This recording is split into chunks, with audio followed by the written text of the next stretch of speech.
Olá pessoal, aqui estamos nós de volta para mais um Mártires Vivendo por Cristo. Hoje nós estamos encerrando um bloco, portanto nós estamos dando continuidade a uma parte substancial do nosso estudo. Então nós vamos prosseguir, desta vez com o trecho de 1 Pedro 3, de 1 a 12, nós já estudamos isso aos poucos, e nós vamos, a partir da próxima semana, passar para o versículo 13. Esse trecho, até o capítulo 3, versículo 12, encerra um grande trecho que começa no capítulo 1, versículo 13, a salvação requer santidade. Então, esse trecho menor, de 1 a 12, do capítulo 3, fala da santidade entre os cônjuges e na própria vida. E hoje nós vamos ter aquele trecho sempre ao final de um bloco que fala de doutrinas e aplicação.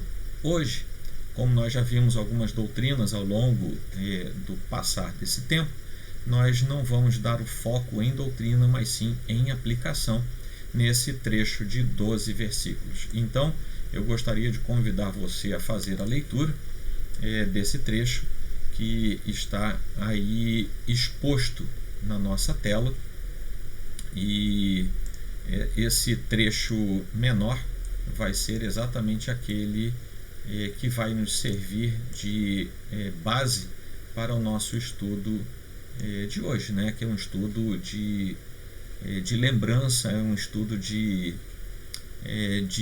rememoração daquilo que nós vimos ao longo de algumas semanas. O trecho todo diz assim: mulheres, sede vós igualmente submissas a vosso próprio marido, para que, se ele ainda não obedece à palavra, seja ganho sem palavra alguma por meio do procedimento de sua esposa, ao observar o vosso honesto comportamento cheio de temor. Não seja o adorno da esposa, que é exterior, como frisado de cabelos, adereços de ouro, aparato de vestuário. Seja, porém, o homem interior do coração, unido ao incorruptível trajo de um espírito manso e tranquilo, que é de grande valor diante de Deus. Pois foi assim também que a si mesmas se ataviaram outrora as santas mulheres que esperavam em Deus, estando submissas a seu próprio marido, como fazia Sara, que obedeceu a Abraão, chamando-lhe Senhor, da qual vós vos tornastes filhas, praticando o bem e não temendo perturbação alguma. Maridos, vós igualmente vivei a vida como um do lar, com discernimento, e tendo consideração para com a vossa mulher como parte mais frágil. Tratai-a com dignidade, porque sois juntamente herdeiros da mesma graça de vida, para que não se interrompam as vossas orações. Finalmente, se todos de igual ânimo, compadecidos, fraternalmente amigos, misericordiosos e humildes, não pagando mal por mal ou injúria por injúria, antes, pelo contrário, bendizendo, pois para isto mesmo fostes chamados, a fim de receberdes bênção por herança. Pois quem quer amar a vida e ver dias felizes, refreie a língua do mal e evite que os seus lábios falem dolosamente. Aparte-se do mal, pratique o que é bom, busque a paz e empenhe-se por alcançá-lo, porque os olhos do Senhor repousam sobre os justos, e os seus ouvidos estão abertos às suas súplicas, mas o rosto do Senhor está contra aqueles que praticam males. Ora, é dessa forma que nós vamos então nos lembrar de uma parte substancial daquilo que nós vimos, sendo que agora dando uma atenção mais prática. Então vamos lá, aplicação. Eu tentei separar aqui por versículos, ou pelo menos por pequenos blocos, para que nós nos lembrássemos de parte daquilo que foi visto e pudéssemos aplicar isso à nossa jornada, aquilo que mistério nós termos na nossa consideração. Então, quando Deus nos fez, Ele nos deu talentos variados, né? Quando nós aplicamos isso à nossa estrutura familiar, é sabido que tanto o marido quanto a esposa têm determinados talentos e precisam usar esses talentos de tal forma a que Deus seja honrado e glorificado porque esses talentos, esses dons que são variados, estão sendo aplicados para a glória do Senhor, segundo a vontade de Deus para a família. Vamos nos lembrar que a família é um ordenamento, uma ordenança de Deus para toda a nossa espécie, não apenas para os cristãos. Então, nós que somos cristãos precisamos entender isso de modo mais particular, porque temos a clarividência daquilo que Deus estabeleceu para nós. Isso de modo muito especial em relação aos cônjuges. Então, dessa forma, o marido e a esposa se completam nas suas habilidades naturais, nos seus dons, naquilo que Deus mesmo infundiu como instrumentos nas mãos de Deus para um ministério muito importante, dos mais importantes, que é o ministério familiar. Talvez não haja ministério mais importante na nossa espécie humana que o ministério familiar. Daí a tremenda importância pela qual o Senhor nos coloca diante dele. Então, a propagação do reino de Deus e a vindicação de Deus como sendo o Senhor da história passa pela família. A sociedade, a igreja, todos os grupos sociais devem ser encharcados por aquilo que acontece dentro do seio familiar, que é a nossa estrutura matricial. Então, de tal forma, nós precisamos viver no seio da família que a nossa família testemunhe clara e publicamente a respeito daquilo que Deus é, daquilo que Ele faz e daquilo que Ele representa em nosso lar, e que por isso mesmo nós já somos não apenas criaturas por causa do ato criador de Deus, mas somos também filhos por causa do ato do seu amor. Então, na vida conjugal, a partir da Escritura, é necessário que o marido exerça a liderança de forma bíblica, de forma equilibrada. É preciso que ele exerça autoridade por causa do seu comprometimento com Deus, sabendo que isso é uma ordem de Deus. Agora, ele precisa estar atento, porque por causa do mesmo pecado que nos priva até o momento da regeneração, nos priva de uma relação com Deus, o mesmo pecado pode se estabelecer sobre o homem e ele querer ser autoritário e agir por seus próprios meios, não agindo segundo a ordem de Deus para o cuidado da esposa e, consequentemente, dos filhos, embora esse trecho seja focado diretamente no relacionamento marido e mulher.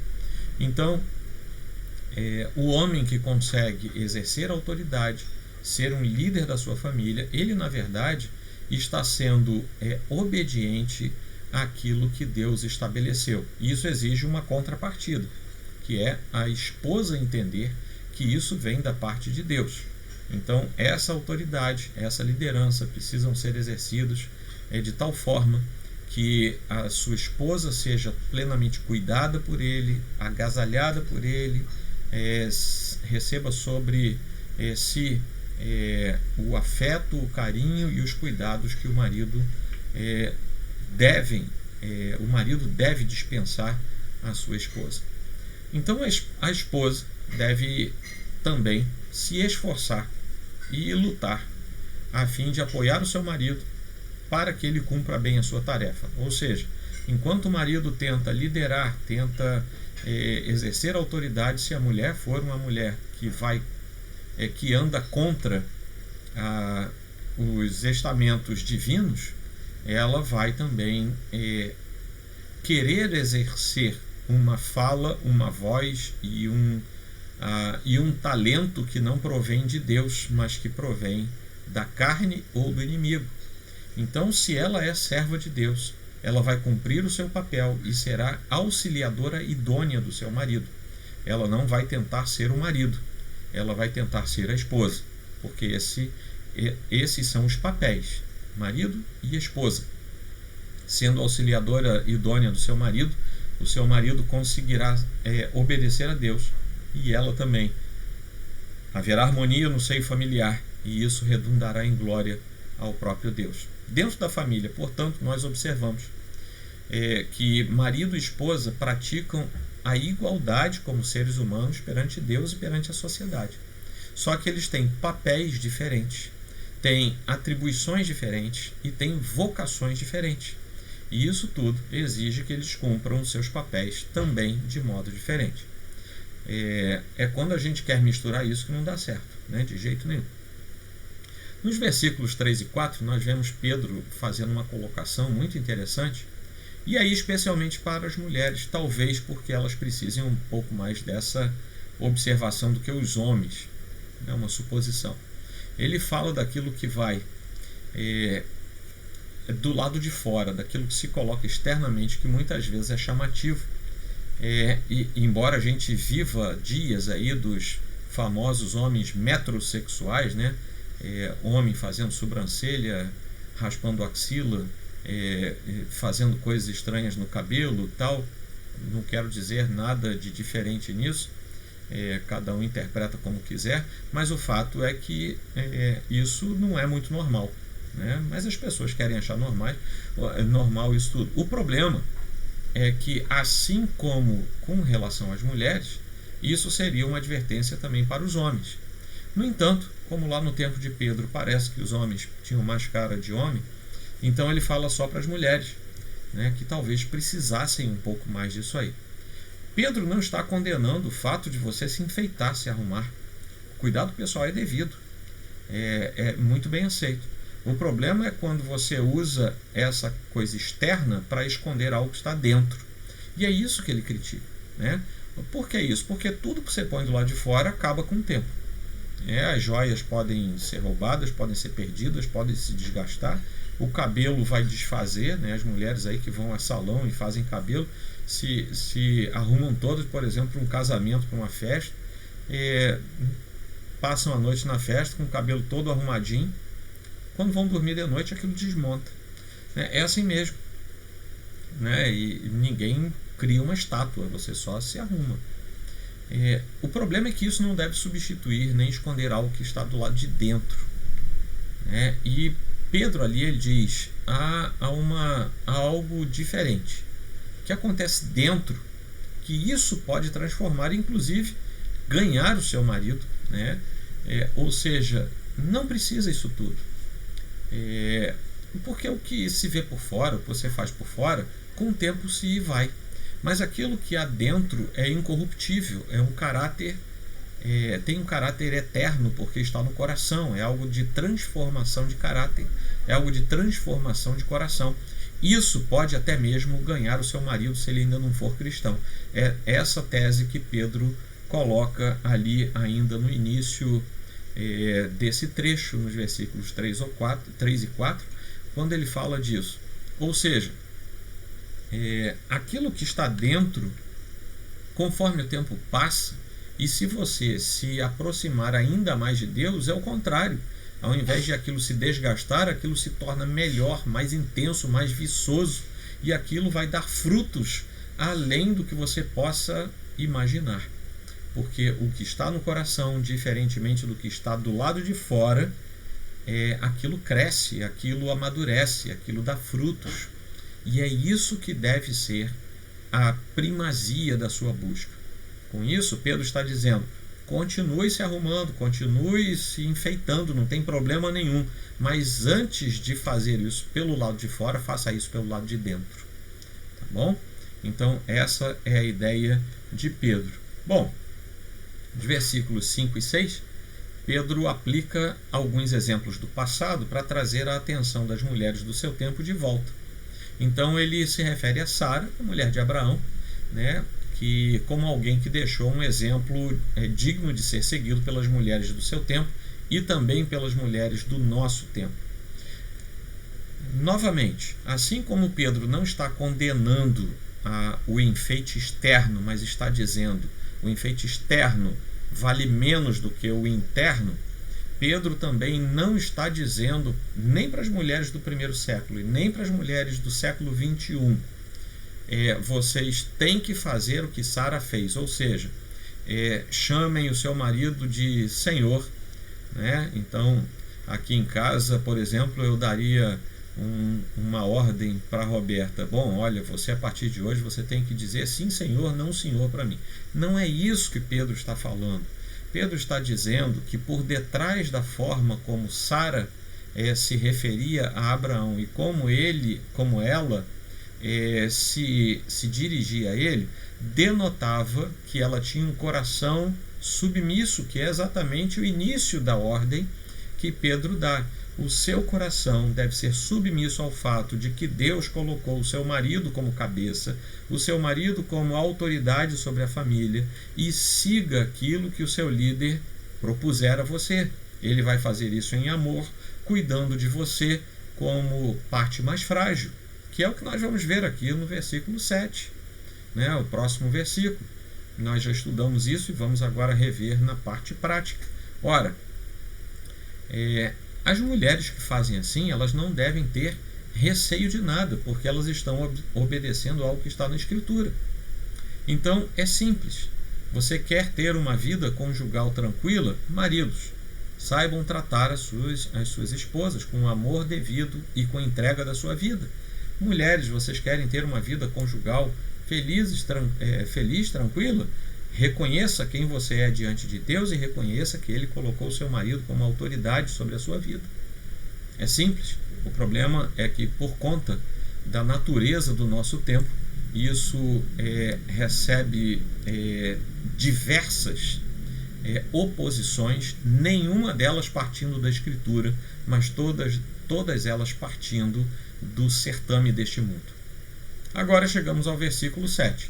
Se o marido tem uma verdadeira postura de marido, um marido cristão, então, se ele tem um verdadeiro amor, se ele considera realmente a sua esposa, então isso quer dizer que ele deve auxiliar a sua esposa todo o tempo.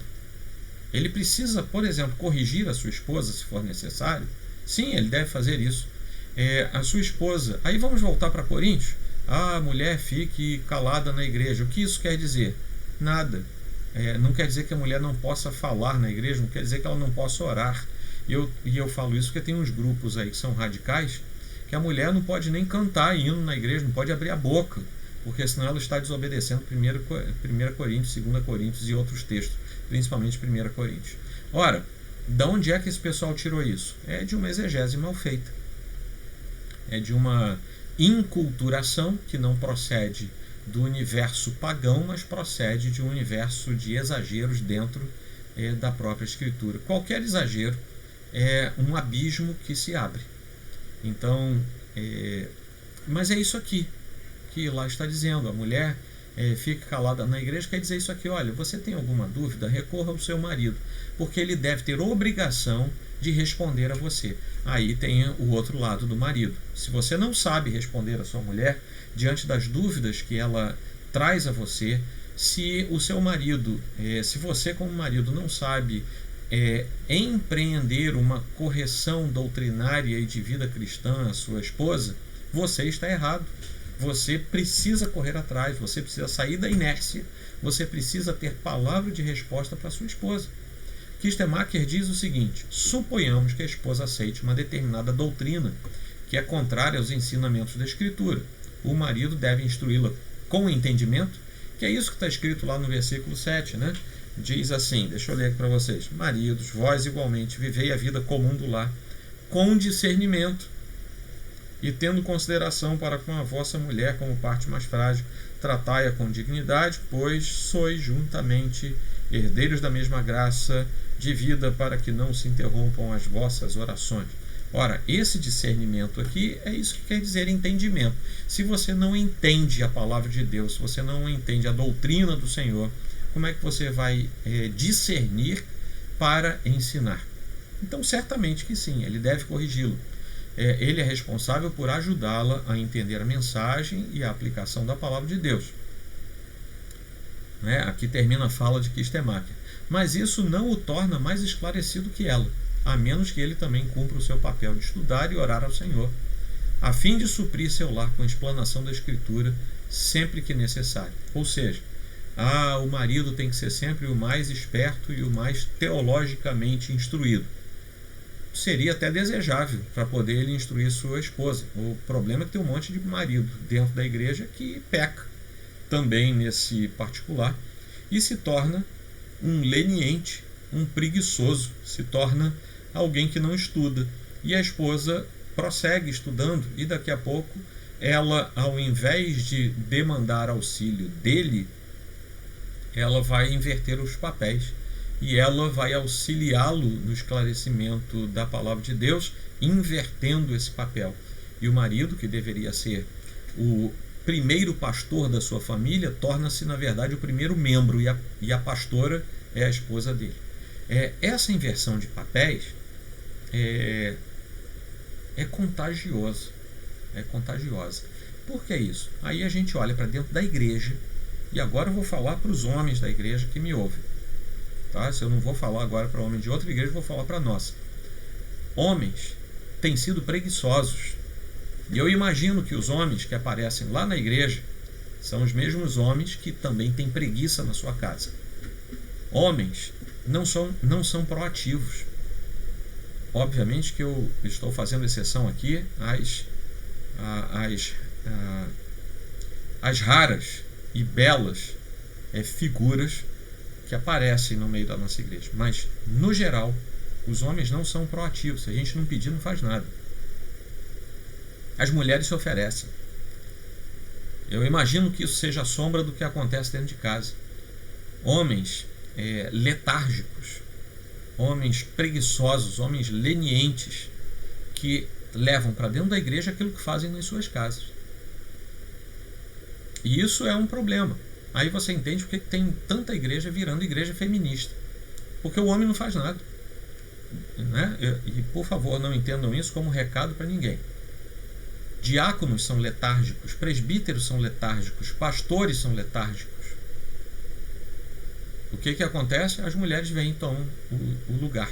É como em casa. Se você, que é marido, não fizer o que tem que fazer, a sua mulher vai precisar fazer para poder a família sobreviver. E você entra em pecado, porque essa é uma ordem para você e não para ela. É duro, mas é isso que eu, como pastor, constato na igreja e num número expressivo de lares. Então está aí um alerta para todos nós. Voltando aqui a Quistemáquia, é interessante notar que, aspas, apesar de marido e esposa serem um, isso vem lá de Gênesis, né, no comecinho, capítulo 2, o marido não é responsável pelos pecados da esposa, do mesmo modo que ela não deve prestar contas dos pecados do marido. Ainda assim, tanto marido como mulher são responsáveis um para com o outro, no sentido de ajudarem-se mutuamente a vencer as tentações, crescer espiritualmente, amar a Deus e servi-lo na igreja e na sociedade. O marido deve oferecer a liderança espiritual no lar, para que todos os membros da família possam desenvolver seus dons em harmonia, dentro do contexto de um lar cristão. Aquilo que eu acabei de falar é a inversão disso. É o homem que deve exercer a liderança espiritual no lar, dizendo: tá tudo muito bem assim, eu vou continuar nessa vidinha, ó dia, ó céus, e abre o seu lar para a inversão. Isso gera desarmonia, porque os papéis invertidos em nada são harmônicos diante de Deus. Chegamos ao versículo 8 e vamos até o 11, tem um bloco ali em que Pedro faz uma série de observações sobre como nós devemos ser e tratar as demais pessoas em termos relacionais, né? Dentro dos limites da nossa espiritualidade transformada pelo poder de Deus. Numa espécie de receita. Ele faz exatamente isso, é uma receita pela qual poderíamos atingir uma vida completa diante de Deus, uma vida plena de Deus, dos atos do Espírito em nós, junto a Ele, e não necessariamente diante dos homens. O que quer dizer? Temos que obedecer para buscar uma plenitude de vida junto a Deus. O nosso testemunho vai surtir efeitos, mas isso não quer dizer que nós tenhamos, portanto, que viver para os homens, mas vivendo para Deus, nós surtiremos efeito na vida dos homens. Ele lembra ainda, faltou um izinho ali, ele lembra ainda que tudo precisa ser feito em relação ao próprio Deus e não por questões de moralismo exterior, o que faz todo sentido com sua fala até aqui. Né? Ele não fala para as mulheres, por exemplo, como já dissemos lá em cima, sobre o adorno, sobre as questões físicas, porque isso seria algo desejável a partir de um moralismo vazio. Se ele fosse um moralista esvaziado de sentido, ele apoiaria. Continua assim, não façam nada daquilo. A mulher tem que andar com a cara lavada, cabelo despenteado, axila cabeluda e sem usar desodorante. Ele teria falado isso. Não, mas ele não fala isso. Ele fala, não permita que o todo exterior seja maior que o todo interior. É só isso. E por aí ele prossegue a sua fala. Chegamos finalmente ao versículo 12, quando as Escrituras dizem que os olhos de Deus repousam sobre todos nós. Né? E nós sabemos que Deus nos vê, e é por isso que nós precisamos andar de acordo com a expressão da ordem de Deus e da sua palavra para nós. Deus nos vê, apesar de não podermos vê-lo com os nossos olhos, e com muita frequência nós agimos como se nós estivéssemos atrás de vidros espelhados e Deus não pudesse nos ver. Sabe aqueles filmes filmes policiais, né? Que alguém vai para uma sala de interrogatório e tem um espelho que de um lado você vê, do outro você vê simplesmente o reflexo, mas do outro lado você está vendo dentro da sala. É mais ou menos assim, quando a gente olha para a vida, quando a gente tenta se ver na caminhada, a gente vê apenas um reflexo, mas Deus está nos vendo do outro lado o tempo todo. Então nós devemos estar cientes de que Deus está nos observando. Nada escapa aos olhos do Senhor, absolutamente nada vai escapar aos seus olhos. Deus nos vê, Deus nos ouve. Pior ainda, Deus vê o nosso coração e ouve as nossas intenções. Então ele está esperando pacientemente para que nós nos cheguemos a ele com as nossas orações e pedidos. E como Davi fala no Salmo 34:15, os olhos do Senhor repousam sobre os justos e os seus ouvidos estão abertos ao seu clamor. Ora, certamente Pedro se lembrou desse texto quando escreve o seu versículo 12, que diz assim: porque os olhos do Senhor repousam sobre o justo e os seus ouvidos estão abertos às suas súplicas. Esse trecho que vai do versículo 10 até o versículo 12 é todo ele inspirado no Salmo 34, e daí Pedro tira essa verdade. Então, mesmo que não possamos ver a Deus, sabemos que ele nos vê. Mesmo que não ouçamos uma voz estrondosa que venha dos céus, nós sabemos que Deus responde às nossas orações. E por aí vai a nossa percepção.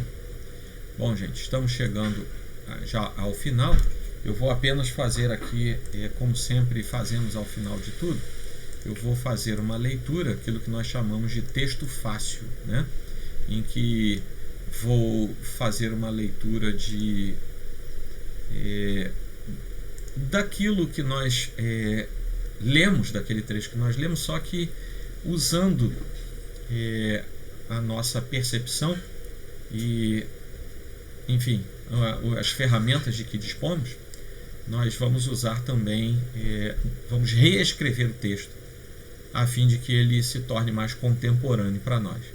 Esses 12 versículos ficariam assim: esposas, da mesma forma, sejam submissas a seus maridos, para que, se não forem obedientes à palavra de Deus, eles sejam ganhos, sem palavra alguma, por meio do seu comportamento, observando que vocês agem de modo cristão e cheio de amor. Não se preocupem tanto com a beleza exterior, como tipos de penteado, enfeites de ouro ou com roupas muito bonitas. Pelo contrário, sejam belas por dentro, com um coração transformado, revestidas de um espírito manso e tranquilo, que vale muito diante de Deus. Foi assim que mulheres santas do passado, que tinham sua esperança em Deus, se adornaram, submetendo-se a seus maridos, como o caso de Sara, que obedecia a Abraão e o chamava Senhor. Se vocês seguirem seu exemplo, serão como suas filhas, e de nada precisarão ter medo. E vocês, maridos, devem viver a vida doméstica de forma plena e com todo discernimento. Prestem atenção às necessidades de suas esposas e as respeitem, como a parte mais frágil. Tratem-nas com toda a dignidade, lembrando-se que são herdeiros com elas da graça da vida. Se não fizerem assim, as orações de vocês serão interrompidas. Finalmente, tenham o mesmo ânimo, a mesma forma de pensar, cheios de compaixão e amor uns pelos outros, com coração humilde e terno. Não paguem mal por mal, ofensa por ofensa. Pelo contrário, orem pelas bênçãos de Deus por eles, porque vocês foram chamados para isso. Assim receberão as bênçãos de Deus. Se alguém quiser amar a própria vida e ser feliz, domine a sua língua contra o mal e impeça os lábios de falarem mentiras. Afaste-se do mal e faça apenas o bem. Pratique o bem, procure viver em paz e faça tudo para alcançar a paz. Porque o Senhor observa todo o tempo os seus filhos, ouvindo sempre as suas orações, mas o Senhor está sempre contra aqueles que praticam o mal. Ok, gente? Estamos chegando ao final, mais uma vez, e vamos, portanto, encerrando aqui. Daqui a pouco, você já sabe que vamos entrar no Zoom às 20 horas e 15 minutos. E vamos encerrar esse bloco de estudos, né, que foi até o versículo 12 do capítulo 3. A minha oração é que, depois de termos estudado, nós possamos também colocar em prática tudo isso para glorificar ao nosso Deus, para termos famílias equilibradas. Vários de vocês são casados, ponham isso em prática. Vários de vocês são solteiros, guardem isso para o tempo em que poderão colocar tudo em prática. E que Deus abençoe cada um de vocês e os guarde plenamente. Daqui a pouquinho nos vemos no aplicativo Zoom, onde vamos poder conversar livremente a respeito de tudo que foi falado. Que Deus guarde e abençoe cada um de vocês.